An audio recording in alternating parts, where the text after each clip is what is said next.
بسم اللہ الرحمن الرحیم عن سعید بن زید قال قال رسول اللہ صلی اللہ علیہ وسلم من اخذ شبرا من الارض ظلما فانه يطوقه يوم القیامہ من 7 ارضین متفق علیہ۔ حضرت سعید بن زید رضی اللہ تعالیٰ عنہ فرماتے ہیں کہ رسول اللہ علیہ وسلم نے فرمایا، جو شخص کسی کی بالش بر زمین بھی ازراہ ظلم لے لے گا، قیامت کے دن 7 زمینوں میں سے اتنی ہی زمین اس کے گلے میں بے طور توق ڈال دی جائے گی۔ اور یہ روایت بخاری شریف میں بھی ہے اور مسلم شریف میں بھی ہے کہ رسول اللہ علیہ وسلم نے فرمایا کہ ظلماً کسی کی زمین اگر کوئی غصب کر لے، چھین لے، قبضہ کر لے، تو قیامت کے دن یعنی اس زمین کو 7 زمینوں تک کاٹ کر، تحت الثری تک کاٹ کر اس کے گلے میں ڈال دی جائے گی اور وہ لے کر اس کو پھرتا رہے گا۔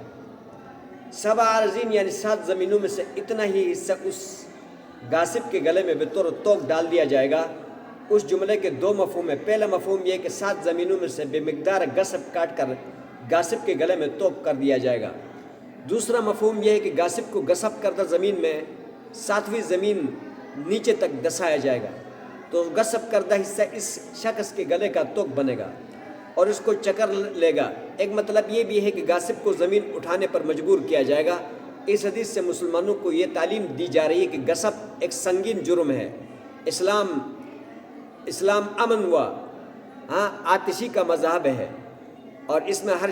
شخص کے مال و جان کی حفاظت، لہٰذا اس میں غصب کا تصور نہیں کیا جائے گا۔ اور یہ روایت تھی بخاری شریف اور مسلم شریف کی۔ اور دوسری روایت کیا ہے؟ عن سالم عن ابیہ قال قال رسول اللہ صلی اللہ علیہ وسلم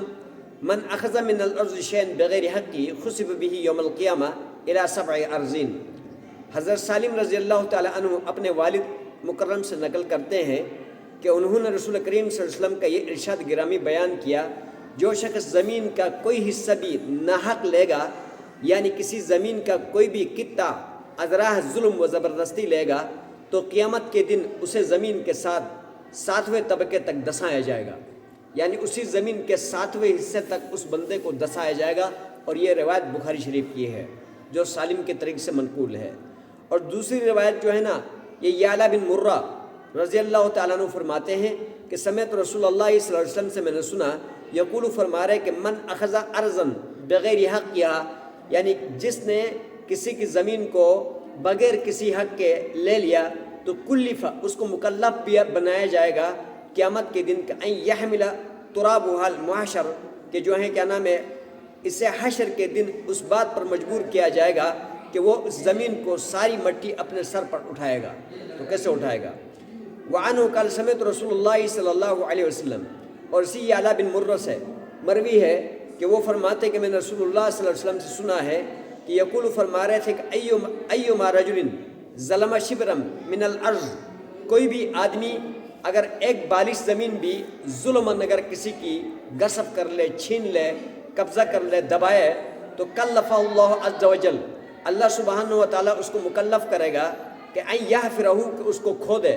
یعنی زمین کو، حتی یبلغ آخر 7 ارضین، یہاں تک کہ جو ہے تحت الثری تک یعنی 7 زمین تک پہنچ جائے، ثم یطوقہ الی یوم القیامہ، اور پھر قیامت کے دن اس کے گلے کا توق بنایا جائے گا، حتی یقضی بین الناس، یہاں تک کہ لوگوں کے درمیان میں فیصلہ کیا جائے گا۔ تو یہ جو روایتیں ہیں یہ بڑی سخت قسم کی وعیدوں والی روایتیں ہیں، اور اس کا اندر یعنی 7 زمینوں کو گلے میں توق بنا دیا جائے گا اور پھر اس کو اٹھانے پر مجبور کیا جائے گا یا اس کو کھودنے پر مجبور کیا جائے گا۔ تو یہ کس کی بس کی بات ہے؟ قیامت کے اس ہولناکی کے اندر اور اس جو ہے کیا نام ہے سختی کے اندر، اس گرمی کے اندر، اس تکلیف کے اندر، کہ جس دن جو ہے کیا نام ہے یعنی اتنی تکلیفیں ہوں گی کہ کوئی کسی کی طرف دیکھ نہیں سکے گا اور کسی کی بس نہیں چلے گی۔ جوان جو ہے نا بوڑھے ہو جائیں گے اور جو ہے نا ہر حاملہ چیز جو ہے نا بچے کو چھوڑ دے گی